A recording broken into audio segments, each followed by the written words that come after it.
Assalamualaikum warahmatullahi wabarakatuh. Baiklah, saya Sinta Juliana dari kelompok 1 yang beranggotakan Dia Aulia Putri, Nesya Putri Wulandari, Panda Azhari, Bareta Dwi Fahreza, Irnisha Delia, dan M. Aban Prima.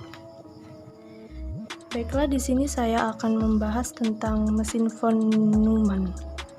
Komputer mesin von Neumann adalah arsitektur yang diciptakan oleh seorang ahli matematika kelahiran Budapest, Hongaria, yaitu Dr. Anders John von Neumann pada tahun 1903 sampai dengan 1957. Selain ahli matematika, dia juga anggota Institute of Advanced Study di Princeton, New Jersey, yang bekerja sama dengan Gokisten dan A.W. Binks. Kebanyakan komputer masih menggunakan arsitektur von Neumann yang diusulkan pada awal tahun 1940-an oleh John von Neumann. Meskipun saat ini teknologi yang digunakan pada komputer digital sudah berganti-ganti. Saya Nesya Putri Wulandari akan membahas konsep komputer von Neumann. Von Neumann adalah ilmuwan yang meletakkan dasar-dasar komputer modern. Dalam hidupnya yang singkat, von Neumann telah berhasil menjadikan ilmuwan besar pada abad 21. Sebagai konsultan pada pengembangan ENIAC, ia merancang konsep arsitektur komputer yang masih dipakai sampai sekarang. Arsitektur von Neumann adalah komputer dengan program yang tersimpan, atau program dan data disimpan pada memori, dengan pengendalian pusat, input atau output, dan memori. Arsitektur von Neumann menggambarkan komputer dengan 4 bagian utama, yaitu unit aritmatika dan logis atau ALU, yang merupakan bagian dari unit control atau CPU, media penyimpanan atau memori, dan alat masukan input dan hasil atau keluaran output, secara kolektif dinamakan input atau output. Ada fleksibilitas pengalamatan program dan data, biasanya program selalu ada di ROM, dan data selalu ada di RAM. Arsitektur von Neumann memungkinkan prosesor untuk menjalankan program yang ada di dalam memori data atau RAM. Misal, pada saat power on, dibuat program inisialisasi dengan mengisi byte di dalam RAM. Data di dalam RAM ini pada gilirannya nanti akan dijalankan sebagai program. Sebaliknya, data juga dapat disimpan di dalam memori program atau ROM. Namun, untuk bus tunggalnya itu sendiri, sehingga instruksi untuk mengakses program dan data harus dijalankan secara sekuensial dan tidak bisa dilakukan overlapping untuk menjalankan dua instruksi yang berurutan. Selain itu, bandwidth program harus sama dengan bandwidth data. Jika memori data adalah 8 bits, maka program juga harus 8 bits. Satu instruksi biasanya terdiri dari opcode atau instruksinya sendiri dan diikuti dengan operan atau alamat atau data. Karena memori program terbatas hanya 8 bits, maka instruksi yang panjang harus dilakukan dengan 2 atau 3 bits. Misalnya, byte pertama adalah opcode dan byte berikutnya adalah operan. Secara umum, prosesor von Neumann membutuhkan jumlah clock CPI atau clock per instruction yang relatif lebih banyak dan alhasil eksekusi instruksi dapat menjadi relatif lebih lama. 1. Masukan atau input. Perangkat ini memiliki fungsi sebagai media untuk memasukkan data ke dalam prosesor untuk diolah guna menghasilkan informasi yang diperlukan. Input device atau perangkat masukan yang umumnya digunakan personal komputer adalah keyboard dan mouse. Keyboard dan mouse adalah unit yang menghubungkan user atau pengguna dengan komputer. Selain itu, terdapat joystick yang biasa digunakan untuk bermain games atau permainan dengan komputer. Kemudian scanner untuk memindai gambar agar dapat diolah secara digital. Touch panel. Dengan menggunakan sentuhan jari, user dapat melakukan suatu proses akses file sebagai pengganti mouse. Mikrofon untuk merekam suara ke dalam komputer. 2. Pemroses atau CPU. CPU atau Central Processing Unit merupakan tempat pemroses dari instruksi-instruksi program. Bentuknya berupa chip yang terdiri dari jutaan IC.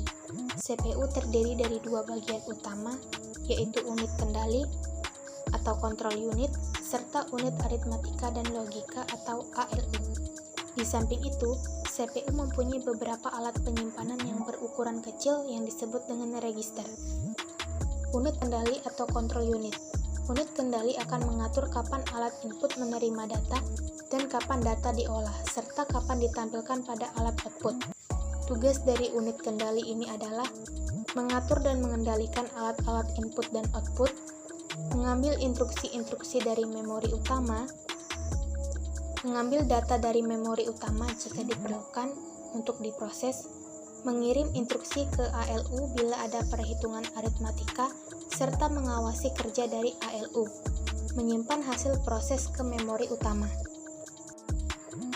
Unit aritmatika dan logika atau ALU. Tugas utama dari ALU adalah melakukan semua perhitungan aritmatika atau matematika yang terjadi sesuai dengan instruksi program.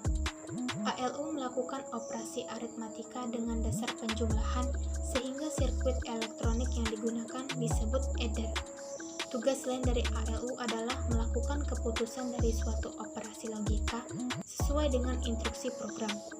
Operasi logika meliputi perbandingan dua operan dengan menggunakan operator logika tertentu, yaitu sama dengan, tidak sama dengan, kurang dari, kurang atau sama dengan, lebih besar dari, dan lebih besar atau sama dengan.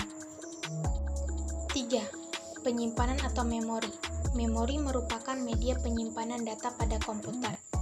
Jenis memori dibagi menjadi dua, yaitu 1. RAM, Random Access Memory. RAM adalah memori utama bagi komputer yang memegang arahan data yang akan diproses oleh prosesor. RAM sendiri bersifat volatil, artinya data yang disimpan di dalamnya akan hilang ketika tidak dialiri arus listrik. 2. ROM, Read Only Memory. ROM ini sifatnya permanen, artinya program atau data yang disimpan di dalam ROM ini tidak mudah hilang atau berubah walau aliran listrik dimatikan. Proses menyimpan data pada ROM tidak dapat dilakukan dengan mudah, namun membaca data dari ROM dapat dilakukan dengan mudah. 4. Keluaran atau output. Perangkat output adalah perangkat komputer yang digunakan untuk menampilkan atau menyampaikan informasi kepada pengguna. Informasi yang ditampilkan oleh komputer merupakan hasil dari pemrosesan yang telah dilakukan oleh komputer. Informasi yang diteruskan oleh komputer melalui perangkat output dapat berupa aliran tampilan di layar hasil cetakan atau suara sebagai berikut.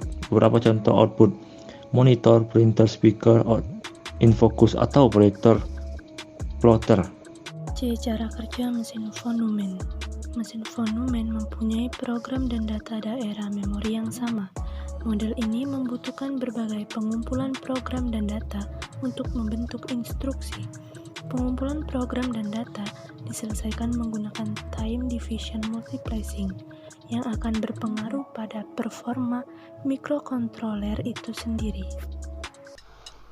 Baiklah, demikian dari hasil presentasi kelompok kami dapat disampaikan bahwa mesin von Neumann sendiri adalah arsitektur yang diciptakan oleh seorang ahli matematika kelahiran Budapest, Hongaria, yaitu Dr. John von Neumann pada tahun 1903 sampai 1957.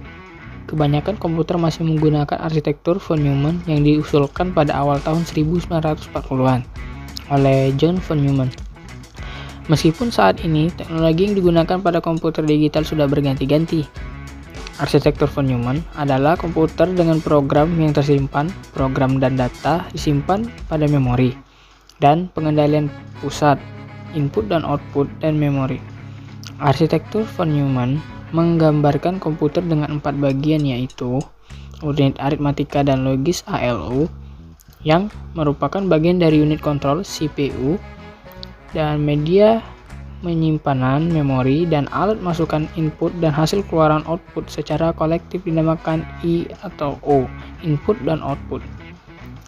Dan adapun saran dari presentasi kami sadar bahwa makalah ini masih terdapat kekurangan baik dari penulisan maupun pembahasannya. Oleh karena itu, dipersilakan bagi para pembaca memberikan saran ataupun kritik yang dapat membangun makalah ini agar kedepannya menjadi lebih baik lagi. Semoga makalah tersebut dapat bermanfaat bagi kita semua, baik untuk para pembaca dan pendengarnya. Kami akhiri. Wassalamualaikum warahmatullahi wabarakatuh.